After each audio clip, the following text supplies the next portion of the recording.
This is Fontroversy, a show that uncovers the weird and wild stories behind the fonts that just aren't quite our type. I'm Lena Hall, and I'm here with our producer, Sean. I'm Sean. I anticipated that one. You did. You cut me off at the knees. Yeah, like I actually can delve into your psyche.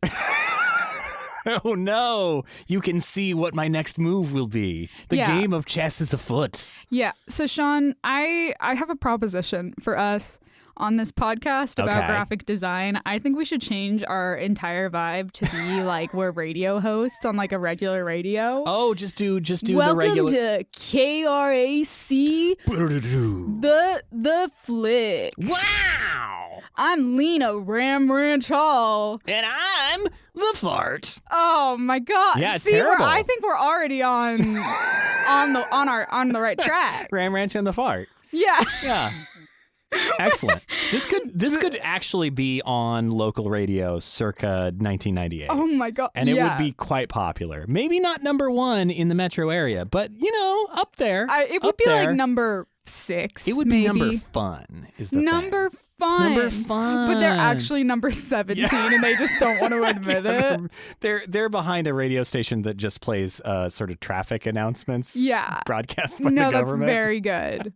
What a wild time. Okay, so there's a reason I've brought this up on this day. What's that? Oh, I don't like this voice. No, this is my normal radio voice. Oh my God.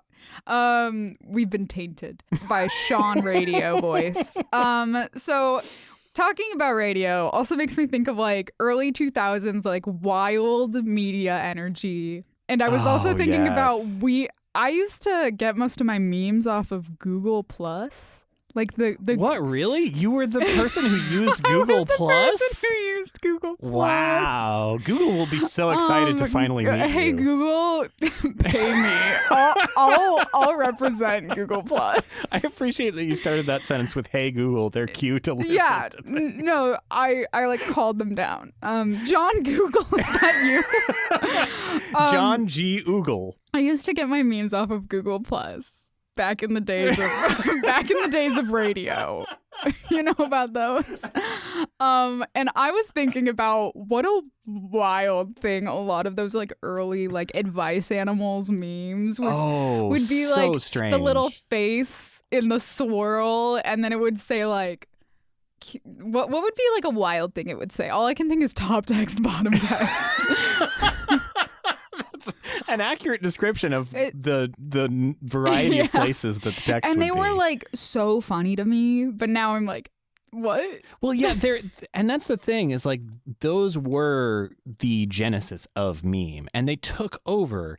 But they are, when you look back on it, that whole era, it's so formulaic. They were the genesis. Yeah, like Phil Collins. The ones that really got me from that same era were the "I can has cheeseburger" cats, which truly, the wonderful cat and dog speak era, which just lived and died so quickly. I still sometimes see people use that type of talk when they're they'll talk as if they are their dog. Oh no. And I'm trying to think of an example, but just people who refer to their dogs as pupper. Is that just me? Is that just me? Sorry to anyone who calls their dog pupper. Well, no, but I think it's that thing of bringing internet speak out into the verbal space where it really kind of doesn't feel right ever, because so many of those internet terms just, you can never quite capture the tonality of the big, bold impact type that is just solid and a wall. That's and what all I was caps. noticing in my delve of the Radio Times and Google Plus. It's all the same typeface. Yeah. What?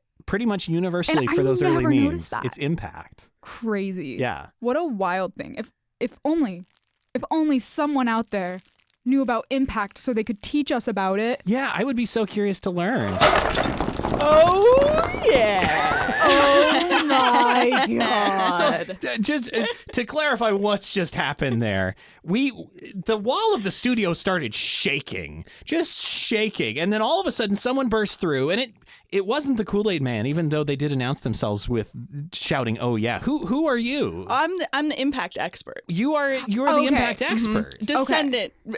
related to the Kool-Aid Man distantly. Like a third cousin twice removed. The thing kind of, it's passes down on the matrilineal side. Gotcha.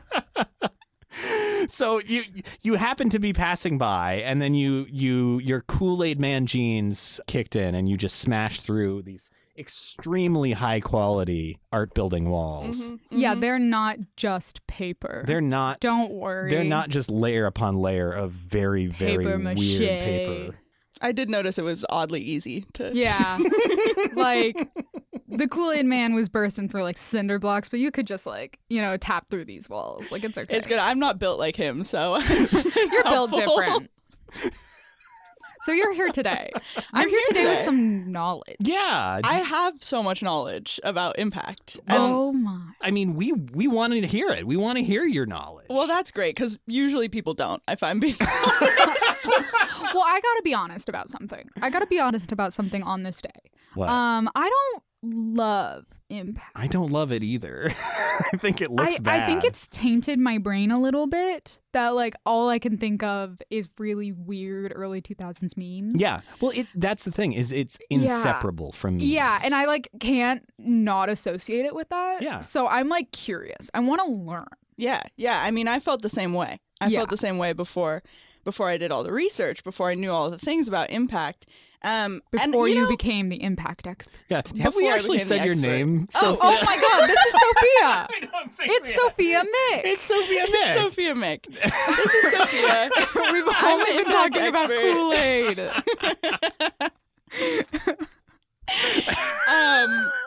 And I have things to say about impact. And I can't say, I wasn't sure whether or not my opinion on impact as a typeface would change when I knew more about it. And I'm going to leave that as a cliffhanger for the end. Ooh. But for those of you out there who don't know impact by name, although I'm sure I've a decent amount of confidence that you would recognize it. Oh, yeah, for sure. It's just a bold, condensed sans serif typeface. It's big, thick line weight, and it's just thick. It's just a big, thick font. It's pretty much the epitome of condensed, bold sans serif. It is. And it was popularized in the mid-90s because it was one of 11 original fonts from Microsoft's project Core Fonts for the Web. Wow. This is the project that gave the world wingdings in addition to Arial and Tahoma and Verdana. All these very Trebuchet MS. All these pretty normal fonts, and then impact. Times New Roman. We got Georgia, Courier New. All of these things that some of which we've talked about in other, podcast episodes, because they're just so ubiquitous. Yeah. And that ubiquity, I think, makes them a really easy target for, Fontroversal opinions. How did you know the name of this show? Name drop. Wow. Oh, sorry, I misspoke. It's just a term of art in the Kool-Aid Man family, of course. Yeah. Originally, impact was actually made in the 60s, which when you see some of the kind of original type specimens, it's that makes sense. You see it and you're like, okay, I could see this on a 60s poster in a 60s magazine. And it was made in the UK by a designer named Jeffrey Lee for the Stevenson Blake Foundry, who wanted a grotesque style font that was heavy and condensed. And it was largely because of the popularity of Swiss style design at the time. Yeah, which I think we always think of as kind of like a Helvetica looking thing, but especially for display, they would go big and bold and condensed too. Totally. What's interesting actually is that there was a very, very similar typeface called Schmalfetta Grotesque from Germany. Wow. That I looked up. I love that name. It's awesome. I looked up and it looks almost identical to Impact. Interesting. But it was really hard for designers to get access to in the US. Oh. People use it a bunch in the 60s. It's popular. Yeah. Then time passes. Stevenson Blake ends up diversifying. They move away from being a foundry. They sell it to Monotype. Monotype then licenses it to Microsoft. Then it becomes this system font. Monotype is the monolith. They basically 2001 Space Odyssey. They are the monolith.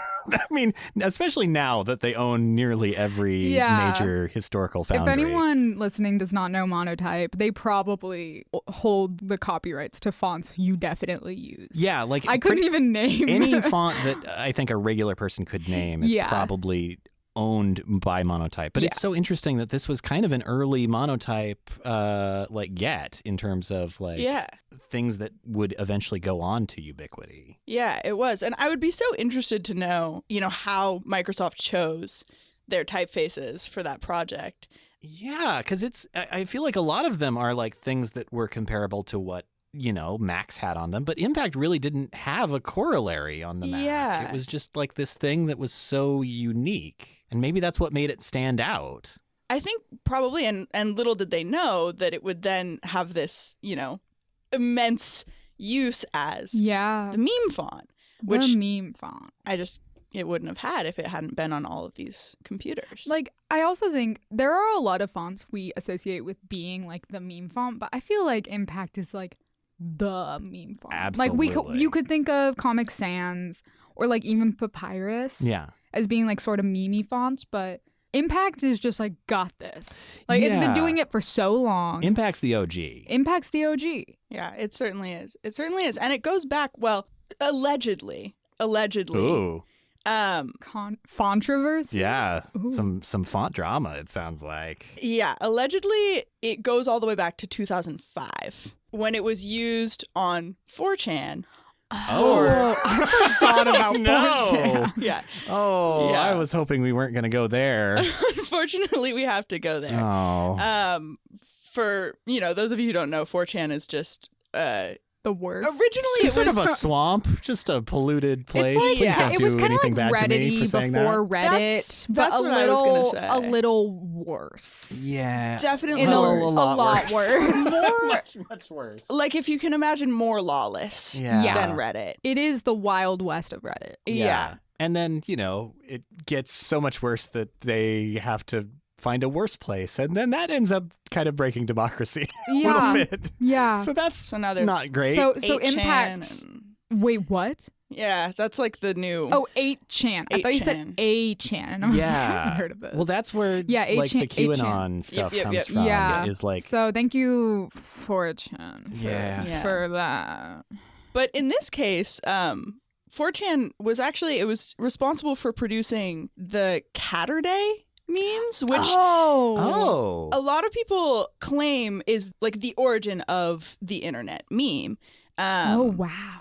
And I don't personally remember seeing the Catterday ones around. I remember the Icon Has Cheeseburger. I remember that one for sure. Which was, according to, my knowledge, my expertise. Yeah, you're the Impact expert. Yeah, it was the kind of direct predecessor. The Catterday meme was the direct predecessor of Icon Has Cheeseburger.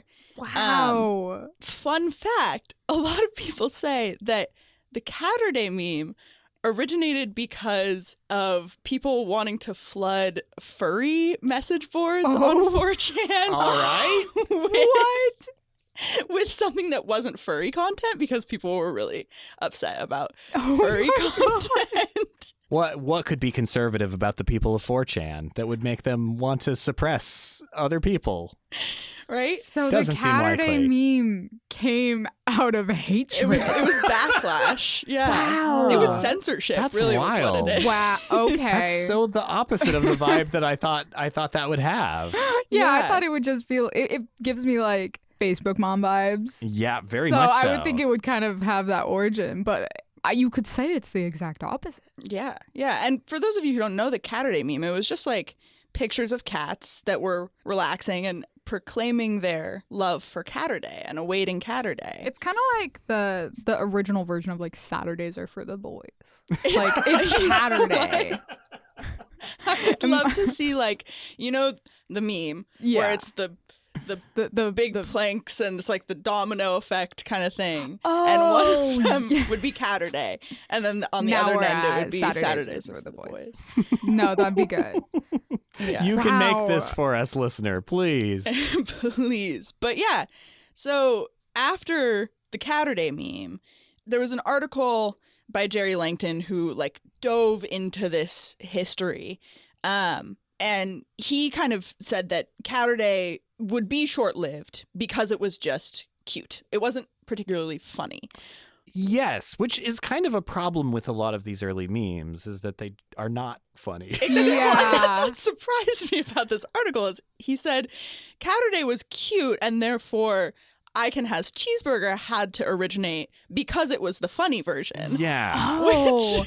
And I look back at it and I'm like, was that funny? I mean, compared to what came before. I guess. Yeah. I think they're hilarious now in retrospect because they're so not funny. Not funny. Yeah. There's this ironic twist on it. That It's like cringe. It's like cringe. It's very like good cringe. Yeah, exactly. I mean, I found in my, research, I was looking at a lot of the lol speak memes. That was like kind of what they were classified as, which is that like the I Can Has Cheeseburger. There's one that I have and it's like a cat with like its little paws on the computer and it says, I is so grateful I has Facebook. Otherwise, I would has to phone 315 people to tell them I just ate lunch. Oh. Okay, listeners, we're looking at this image right now, and I need to. Sophia just read it like very well, but we need to acknowledge that most of these words are not spelled correctly. Yeah, you could count the number of spelled correctly words in that on one hand. Yeah. Yeah, I highly recommend if, this isn't giving you flashbacks already, that you look up some of for sure. the lol speak lolcats memes because they're something. I They're feel a like relic. a lot of these are definitely formatted in like Yoda speak. Like yeah, well, none of these are like the grammar is not non-existing and it's very purposeful, so it feels a little Yoda-ish. Yeah, and I almost wonder too. I mean, this would have been the generation that's watching the Star Wars prequels. Yeah, and there's so much Yoda speak, and it's all very medium. Very fan fiction-y in those. Around the troops a perimeter make, I believe, is one of Yoda's great lines in that. A sentence that could not be constructed logically if you tried to do it.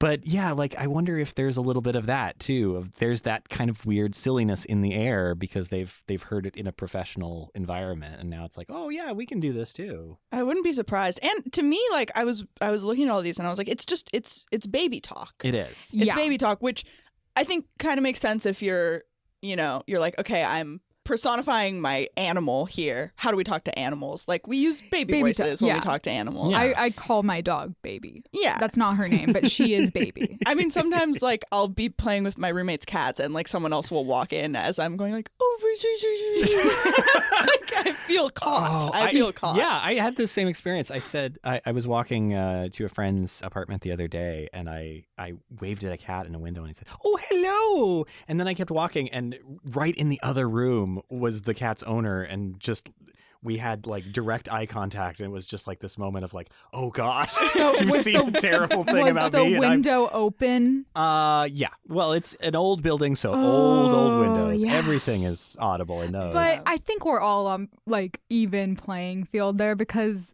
who doesn't talk to animals? It's true. Like it's that? true. Exactly.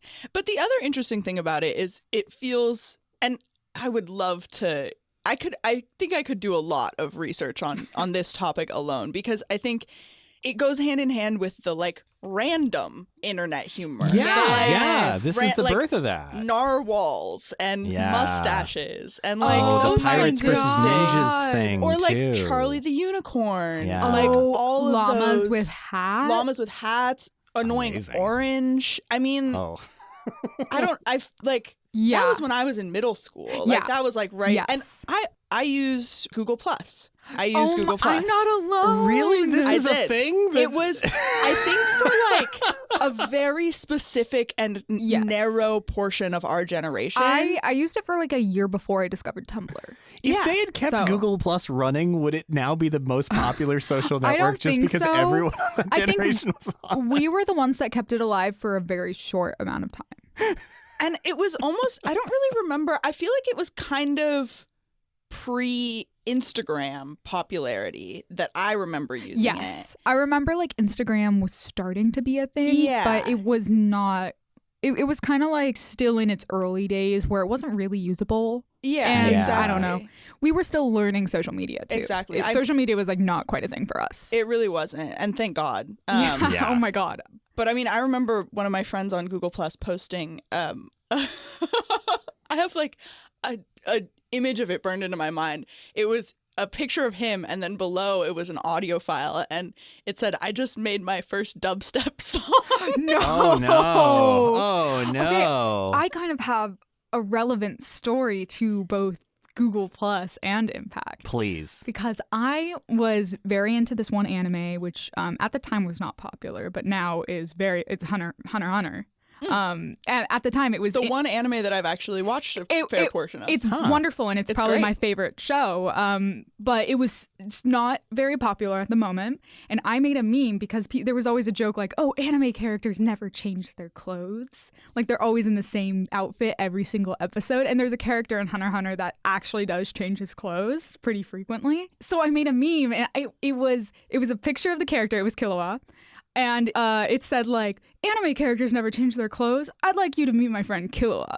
And it was Impact. It was like, I used it in like a meme generator.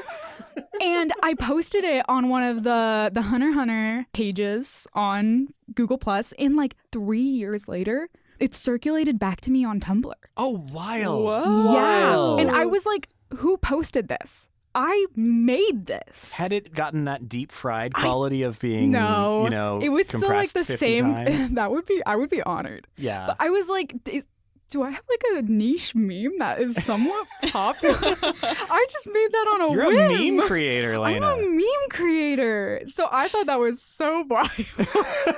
That's awesome. What a crazy moment. Yeah. I mean, Impact is just, it had impact. It certainly had the impact. Name fits. The name is fitting. And it's also like, you know, I mean, it was a system font. So, of course, it would be on your computer. It would be on your computer. But also, it wasn't just total happenstance. Like, it works well over images. It does. It's thick. It's thick. It can take an outline without, like, losing its, you know, identity entirely, without having an identity crisis. Yeah.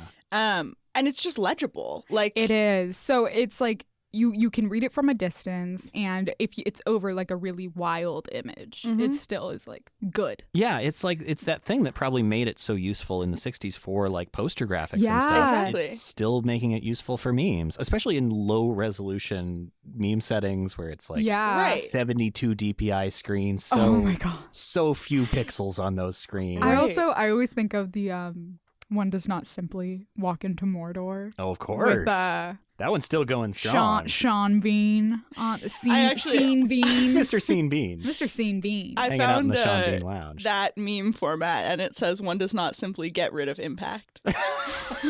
Oh, very good. That is phenomenal. Is it set in like Helvetica bold compressed or something? No, it's actually in it's in Impact. That's so good. And the quality, the type is like pretty good quality. The image is like not horrible. No. It's so bad. Because you know it's taken from the VHS. It's a screen grab from the movie. Yeah. Yeah. And Impact, like, you don't see it used anymore in any kind of... And when it is, it's very ironic. Exactly. Very like, much so. It's become... I think even to make, you know, the top text, bottom text meme now, it is satire. It has become satire of what it originally was. And for people who aren't familiar with those, because I don't know how popular they are, there's a meme where you're kind of mimicking that original Impact meme style of like advice animals, but instead you'll like write something on the top and then just write the words bottom text. Mm-hmm. And it's like... You were telling me about this earlier. It's so funny. I love those memes. Yeah. Like, it's become this like total cycle of like meta it's like joke. Very meta. It's super meta. I mean, I'm sure everyone who has familiarity with like memes at all knows how hard it is to explain them to people who don't have any familiarity, because they're just so self-referential on top of self-referential. Like, it's endless, and it goes all the way back to Catterday. Yeah. Well, it wasn't a Grumpy Cat. Yeah. That was an Impact. Oh, yeah. Grumpy Cat was an Impact. Bad Luck Brian. Oh, my God. The guy in the yearbook photo. In the yearbook photo. Oh, boy. He kind of looks like Anthony Michael Hall. He sure does. I mean, he sure does. Like iFunny, all of the iFunny Oh yeah. memes. Yeah. I had that on my iPod Touch in middle school. Oh my. I remember the iFunny days. Like that was a crazy moment. It was. It was kind of like the equivalent of if you go up to your friends now and like, look at this TikTok. Like Yeah. my friends would pull out iFunny. Yeah. Well, yeah, and I think that's where kind of memes have gone. It's much more of a video format now. It is, and it's even when it's just an image, it's not the image macro where there's text overlay. Yeah. And if it is, it's like a weird way of doing it or the meta way. Yeah. But it's so often just the image. I also see it. I see Impact, I think, still used occasionally on like surreal memes. Mhm. I don't know if that is I know you know surreal. You I did know. a whole thing on surreal did. memes. I did because I think that they're They're so good. I think that they're so interesting. I don't know Like, if I personally wild. like. Yeah, it's a really one of those super concrete examples of how abstracted internet Yeah. humor has gotten. Oh yeah. Where it's like, you can't classify it. You can't describe it. It's like you had to be there. You had to be there. And I think it's also just I think memes are really interesting in the way that they represent, generational Yes. like ideologies. And I think those ones are particularly interesting because it's a lot of kind of commentary on capitalism. And Yeah. I think that that's something that memes didn't do originally and have started doing now, and they've gotten in their abstraction have also gotten much more meaningful in some ways. Yeah. I mean, I found when I was looking at Bad Luck Brian memes because I was trying to refresh my memory of all of the kind of original Impact memes, there's one that it says earns enough money to live, and then bottom text is cost of living increases, which I think is fantastic. Accurate That's, like, too. so sad. It's so sad. Yeah. And it's like memes have gotten dark. Like, not dark in the way that Grumpy Cat memes were dark, where he was like, I want people to die. Yeah. Like, that was kind of just But that's also goofy. like it's a lens on the time where that was a much, I think, more comfortable time in a Yeah. weird amount of ways. Like, Now cost we're of just living like, was not, also you think about the people who were making the Grumpy Cat memes back when they were popular are probably older now. Yeah. And they're just a little more aware. So the memes change with the time of the Absolutely. people as they get older. And They're it's a like, lens, yeah. a mirror. Because when I was 12, I wouldn't have thought that Bad Luck Brian one was funny. And now I'm like, oh, that's so real. Exactly. Yeah. Exactly. If you're 12 and you're worrying about cost of living, that's a problem. That's a problem. Yeah, Okay, when so- I was 12, like, salad fingers was like Oh my my worst God. nightmare. Now it's like salad fingers AI is still my taking worst over the nightmare. world. I'm terrified of salad fingers. I don't know what it is, but it It's sounds awful. You don't- It's a Oh. video series on YouTube. It's creepy. It's just like weird animation of this. I don't even. talked like this. No. He had No, like thanks. long finger. It was He had very really long fingernails. It was in the era of like Oh. it was like post Charlie the Unicorn. Yeah. But kind of still early YouTube. Yeah. I'm also curious, like we're talking about like common usage. Is there any like professional usage? Where Like, else did this yeah. thing live? Yeah, Because totally. it must have had a life in between the 60s and now. Yeah. And, it's interesting. I was looking at fonts in use and Love looking that. at Impact, and a lot of the things on there are from the 60s and 70s. So one of the ones that I actually thought was really interesting, it was used in the original, not the theatrical release, but like one of the original cuts of Blade Runner as the title for Blade Runner. Oh, interesting. So I think the one now it's like a little Ooh. more like cyber Well, style. You know what's interesting, actually? So originally it was Impact, and the creators thought that it looked too much like an action movie. it does. It And definitely does. It's like a Lethal Weapon kind yeah. of vibe. It also kind of gives me Mad Men. A Yeah. little bit. Very much so. And they were basically like, we don't want people to think that this is an Yeah, action movie, because it's not. I it's mean, Blade not. Runner really isn't. It's Now I want to watch Blade Runner. I know, me too.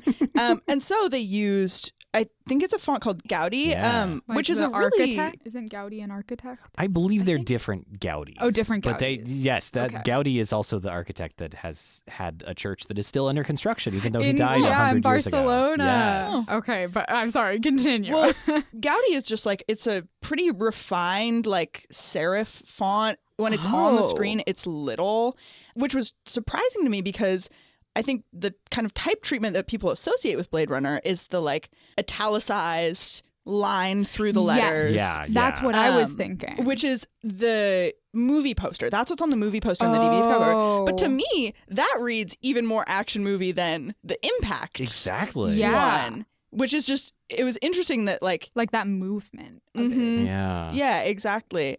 And that, I think, version was released in like some collector's edition, something or other at some point. It appears on Taylor Swift's Reputation album cover because like on the side in the background in that like the clump newspaper. of type. In all the newspaper, there's some. It's all repeated the a few Swifties times. are going to be thrilled.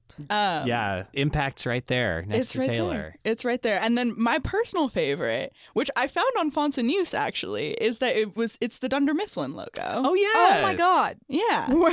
It's so funny. You see that enough that it just kind of blends. I you just lose think the it's context. Dunder Mifflin. It is. Like, Dunder I don't Mifflin. even think of it as anything else. Yeah. Wow. It's just Impact. And I think it is interesting, at least for me, that when I see it in a different context, if it isn't outlined, my brain doesn't necessarily immediately go meme font. Yes. But if it's outlined, it's like, oh, well, that's just obvious. The hard part about outlining type is like, especially with typefaces that are less, impactful, for lack of a better term, than this one, like you will lose a lot of the character when you switch to an outline. But Impact, even though it preserves a lot of its character, it does turn it into this other thing, and that's maybe where that separation starts. Yeah, it's certainly true, and it makes me want to kind of keep an eye out more for Impact in the modern day world, because it's still a system font. Like, it's still there. Absolutely. It's still got to be used all over the place. I mean, now that I'm looking at it in usage that's like not just memes, I'm like, this is a pretty good the Blade Runner like logo type looks great. I think so too. It really I want to see that fits. movie, and not just because I know it's a good movie and I want to watch it again.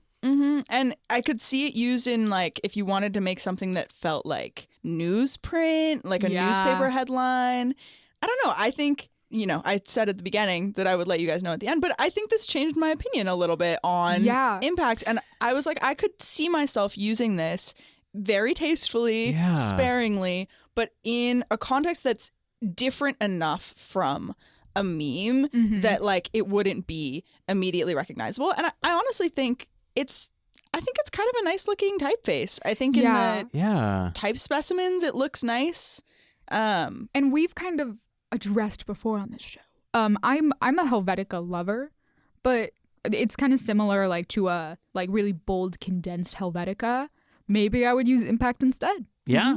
Yeah, I could very much see that. And I think I've been changed a bit by this too. Like, I definitely, like, especially that Blade Runner image really sticks in my mind. The Blade Runner one is very good. Because it's like, that is how it's meant to be used. Yeah. That's the energy that it needs to have. Exactly. And I recommend looking at the Fonts in Use images because a lot of them are really tasteful and well designed. I'm honestly shocked at the Dunder Mifflin one too. Yeah, absolutely. It's pretty good. Total camouflage. But yeah, Fonts in Use also, if you are into typefaces, if you want to learn some more about the fonts around you, love fontsinuse.com. It's got examples of just about every typeface that you can imagine. Some of them are on there and there's no usage for them. No, some of them have ceased to be around like 1950 or something. There's just no later uses, but you can still see them and like connect the dots between different types. I just love it's a good website. It's a very good website. It's so fun. A+ website. A+ website. Good job, website. Would buy again. A++++ website. As our teacher, Sean, would you give Fonts in Use an A+?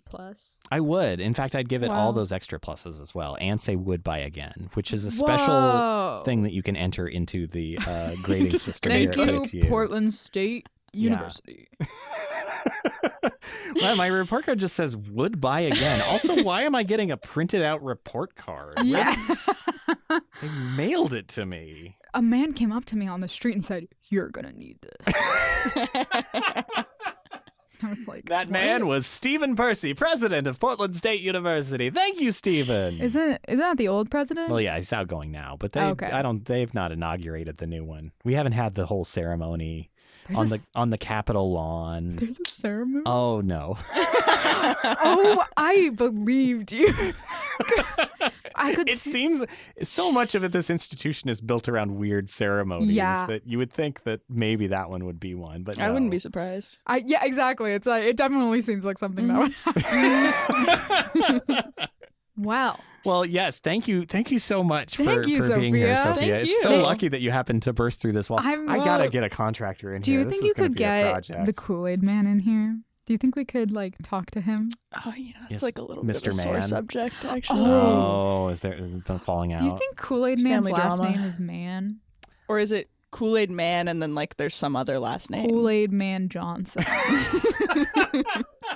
Well, or is Kool-Aid Man the middle last name and his first name is something else? Oh, maybe he's cool. just like The Rock, where he has a real first and last name, but Kool-Aid Man is just going to be in quotes in the middle. Just like how I'm Lena Ram Ranch Hall. Exactly. And I'm the fart.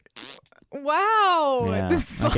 yeah, it's great. All right. Well, thank you so much, Sophia. Oh my gosh. What a blast we've had.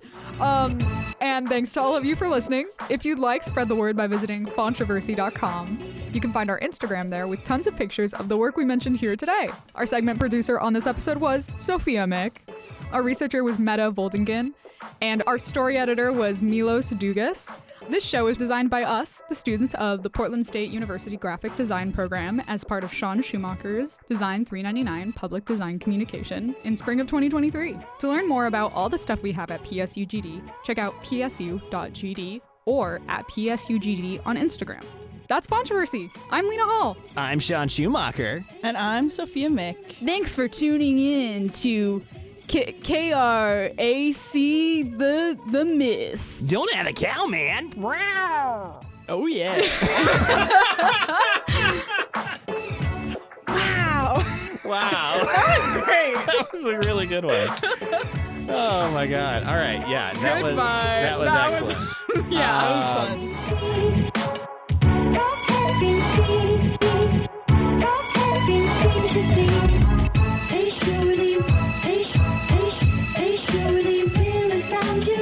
The amazing thing to see.